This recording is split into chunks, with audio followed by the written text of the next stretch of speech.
Alam niyo naman, kapag may bagong release na V-series ang Vivo, talagang maganda yung performance niyan, maganda yung software support, maganda yung battery performance, maganda yung display, at yan din yung aasahan natin dito sa bagong V70. Pero syempre, alamin natin lahat ng aspect, pati na rin yung ilang mga cons na kailangan ninyong tandaan bago nyo ito bilhin. At maraming salamat sa Vivo kasi sila po yung nagpahiram ng unit na to at na-try ko na to before pa yung launch nila. So, dahil na-launch na, eto muna yung presyo. So itong V70 ay mabibili natin sa tatlong variant. A256, 31,999 at yan yung mismong unit na i-review natin ngayon. Meron din silang 12,256, 35,999 pesos at yung pinakamataas na 512 gigabytes, 39,999 pesos. At dito sa Philippines, meron tayong tatlong color option na pwedeng piliin, yung Golden Hour tsaka yung Alpine Gray. Ang may papakita ko sa inyong kulay ngayon or yung unit na i-review natin ay yung Alpine Gray. So, unbox natin. So, wala naman masyadong kakaiba sa box ng V70. Same pa rin sa mga nagdaang V-series ng Vivo. V70 sa harap. Comes with AI dito sa may gilid. Tapos meron tayong powered by Origin OS dito sa may taas. Tapos pag open natin, ang unang makikita natin ay yung mismong V70 agad na nakabalot sa plastic. So tanggalin natin. Okay, so ito yung Alpine Gray. Okay, mamaya pag-usapan natin yung design, pero kita nyo naman guys, apaka-premium talaga ng itsura nito. Tabi ko muna. Tapos dito sa may ilalim, wala tayong kahit anong document sleeve. Diretso na agad dito sa case. And makapal yung kanyang transparent case. Pero syempre, hindi ako masyadong fan ng ganitong case. Sa totoo lang, thankful tayo na meron tayong case sa loob ng box. Pero madami na kasing brands ngayon na yung case mas maganda kaysa sa mga transparent case na nakasanayan natin. May kulay, mas makapal, mas maganda yung grip kaysa dito. Pero again, thankful tayo na meron. Kahit na nasa 39,999 yung pinakamataas na presyo ng Vivo V70. Meron naman tayong additional protection sa kanyang camera module. Ayan. At again, makapal naman siya for the most part. Good start para hindi tayo agad mapuwersa na bumili ng third party na case. So, meron din tayong documentations. Andito yung ating charging brick na Vivo Flash Charge 90 watts. Ayan. Tapos USB-A pa rin yung ating port. Tapos yung ating USB to USB-C cable at lastly yung kanyang SIM ejector pin. So una natin pag-usapan ay yung design ng phone na to. And again, kagaya na sinabi ko kanina, sobrang premium guys na itsura ng V70. Compared din sa mga previous generation, mas mukha siyang flagship. Kita nyo naman yung likod, matte finish pa rin tayo dito. Pero kita nyo na nangingibabaw yung kulay ng kanyang camera module at talagang masaya ako na hindi glossy yung design ng camera module. Unlike dun sa ibang brands ngayon na matte yung likod, pero pagdating sa camera module, makintab naman. So, kapitin din ng smudges, tsaka ng fingerprints at alikabok. Pero dito, all the way, protected yung phone natin from smudges. Okay, tapos meron tayong Zeiss Optics dyan. Tapos yung gilid, guys, kita nyo naman. Aluminum frame, yung meron tayo dito. Tapos, metallic yung kanyang camera module. Rounded yung corners natin, kaya comfortable siya gamitin, hindi masakit dito sa mga kanto-kanto. Meron din tayong subtle na Vivo branding dito sa may ibaba. Tapos, meron tayong IP68, IP69 na rating dito at merong 1.5 meters drop resistance. So, hindi lang basta premium itsura nitong V70, talagang matibay siya. Tapos, yung biometrics natin dito guys ay 3D ultrasonic fingerprint scanner na. No, hindi siya optical, di kagaya ng mga nakasanayan natin dun sa mga previous generation. Ito ultrasonic na. So parang flagship din yung kanyang biometrics or yung kanyang security. Kaya mapansin niyo mabilis talaga at accurate palagi yung paglagay natin at pag-unlock natin dito sa V70. Meron din tayong steer speakers dito sa V70. Dito yung main speaker sa baba, dito naman yung secondary sa taas. At dito din sa taas, makikita natin yung ating secondary microphone, pati na rin yung IR blaster natin. Dito naman sa may gilid, yung ating volume up and down buttons, pati yung power lock button. At dito sa ilalim, maliban sa main speaker, yung main mic, nandito rin, USB-C port, mic ulit, tapos yung ating SIM tray. So ito yung SIM tray ng Vivo V70 guys. Dalawang nano SIM or dalawang 5G nano SIM yung pwede nating ilagay sa kanya at kayang-kaya niyang i-handle. Pero syempre, kahit ganun, for 39,999 pesos na pinakamataas na variant nitong Vivo V70, nakakalungkot pa rin na wala siyang eSIM support sa ganitong presyo. So, totoo lang yun isang at unang-unang cons at siguro masasabi kong pinakamalaking cons ko dito sa phone na to, wala siyang eSIM support. And again, para sa akin, kapag lumampas na kasi sa 30,000 pesos yung price tag ng phone, dapat meron ng eSIM support yan. Ngayon, pagdating sa haptics, para dun sa mga curious lang, naka-off by default yung haptics ng kanyang keyboard. So, hindi ko agad-agad na test. Pero, considering no, yung haptics or vibration ng kanyang system, kapag nagna-navigate tayo, ganyan, tama-tama lang. Para sa akin, hindi siya impressive. So, overall guys, pagdating sa design nitong Vivo V70, okay na okay naman sa akin. Napaka-premium niya. Yun lang talagang eSIM support ang medyo downside sa design ng phone na to. Ngayon, pagdating naman sa battery, makikita nyo na kahit na manipis pa rin yung itsura ng phone na to, malaki po yung battery capacity na nailagay dito ng Vivo at dahil yan sa Blue Volt technology. So, meron tayong 6,500 mAh na capacity, 90 watts yung kanyang charging speed. And again, naka Blue Volt technology po yan. Kaya mas matagal po yung lifespan ng phone na to compared sa mga phones na walang ganitong technology. And kagaya dati, as expected, napakataas po ng SOT na nakuha natin dito sa Vivo V70. Tingnan nyo naman guys, 26 hours and 15 minutes. Hindi biro yan guys. Napakaganda po talaga and well-optimized talaga itong Vivo V70 or yung Origin OS. At take note lang guys, nung tinest ko tong phone na to, nakaset siya sa pinakamataas na resolution which is yung UHD plus naka-high yung ating refresh rate. At ang taas pa rin ng SOT na nakuha natin. So imagine kung pinakamababang resolution yung nakaselect, tapos hindi tayo naka-high, naka-auto lang refresh rate natin, baka umabot tayo ng 30 hours dito. Abangan nyo guys sa Facebook page ng Solitech Reviews kung ano yung maging result kapag yung pinakamababang resolution yung sinet natin tapos nag-PC mark tayo ulit. Pagdating naman sa charging, 8 to 100%, 55 minutes ko lang na charge itong phone na to. At pagdating naman sa battery setting, makikita ninyo na pwede nating i-enable yung bypass charging at yung fast charging. So by default, naka-off talaga yan guys. So kung gusto ninyong isagad to 90 watts yung kanyang charging speed, i-enable nyo lang yung fast charging sa settings. Okay, sunod na natin agad-agad yung kanyang bagong camera setup. So meron tayo ditong tatlong 50 megapixels. Mamaya, papakita ko sa inyo mga samples pero doon muna tayo sa specs. 50 megapixels na may OIS na main shooter, 50 megapixels na super 3.7x telephoto camera, 8 megapixels ultrawide at yung pangatlong 50 megapixels ay yung selfie camera. At lahat yan naka Zeiss optics. Una, pag-usapan natin yung mga sample photo. So makikita ninyo ngayon na maganda po talaga yung mga nakuha nating photos kahit pa indoor tayo. Makikita nyo na kahit na hindi naman sobrang liwanag sa loob ng kinainan namin, maganda pa rin po yung kuha ng Vivo V70. Sharp pa rin, detailed. So kung sakaling ganito yung scenario natin, hindi tayo mag-aalala na baka pumangit, maging noisy yung quality ng pictures natin kuha dito sa phone na to. At para magka-idea kayo sa zoom capability, makikita nyo ngayon yung iba't ibang kuha natin from ultra-wide hanggang dun sa pinakasagad na zoom nitong Vivo V70. At makikita ninyo na yung 3.7x telephoto camera plus merong AI na enhancement, mukha pong kuha pa rin sa physical na telephoto camera na walang halong AI kasi ang ganda at napaka-realistic po ng quality.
Okay, so pag-usapan naman natin ngayon yung camera setup nitong Vivo V70. So meron tayong tatlong 50 megapixels dito na lahat ay naka Zeiss optics.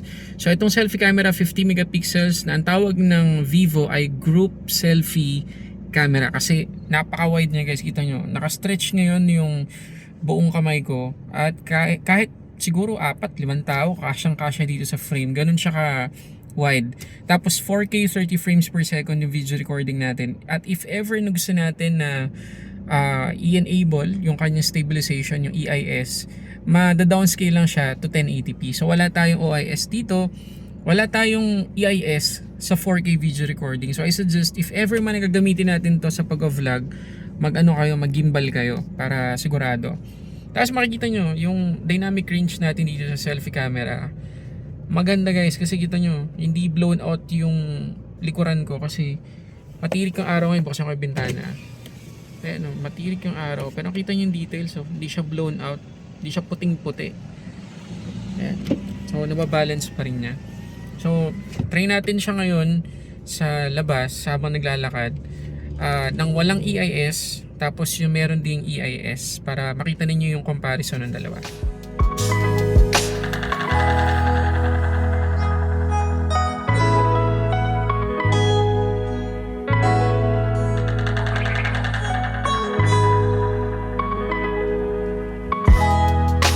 Okay, so ito yung ating 4K video recording dito sa Vivo V70. So again, 50 megapixels main na may OIS, tapos 50 megapixels na merong telephoto camera. So pwede nating i-zoom to 2x, 3x, anong sagad.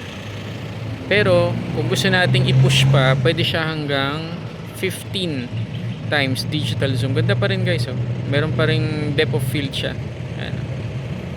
Ganda, diba? So yan yung 15x, ito yung 1x. Try natin siya kapag naglalakad tayo. Okay, so ito yung 4K 30 fps video recording sa main camera nitong Vivo V70. So again, meron tayong OIS dito, kaya makikita nyo kahit naglalakad tayo, stable siya. Okay, so ito yung 1x, 2x, 3x, 2x, 1x. Pagdating naman sa kanyang display, meron tayong 6.59 inch dito na 1.5K yung resolution, AMOLED, up to 120Hz yung kanyang refresh rate, 5,000 nits lang naman yung kanyang peak brightness. So talagang wala tayong problema kahit pa outdoor natin gamitin yung phone na to, napakaliwanag po niyan. Tapos meron siyang Scott Sensation Core na protection. Pero out of the box, may naka-install naman na screen protector. Meron din tayong P3 wide color coverage dito. Kaya mapansin niyo na maganda po talaga yung color reproduction niya. Accurate yung kulay na makikita natin sa kanyang screen. At kagaya ng sinabi ko kanina dun sa may battery part ng video na to, nababago po yung resolution nitong Vivo V70. Pakita ko sa inyo. So dito sa display settings, hanapin nyo lang guys yung screen resolution, at kapag inopen natin yan, makikita ninyo na again, yung default 1260p, pero pwede tayong HD or 1080p lang para sa longer battery life. Pero dun sa 26 hours, 15 minutes na screen on time, ito po yung setting natin, UHD. Pagdating naman sa refresh rate, ito yung options natin, Smart,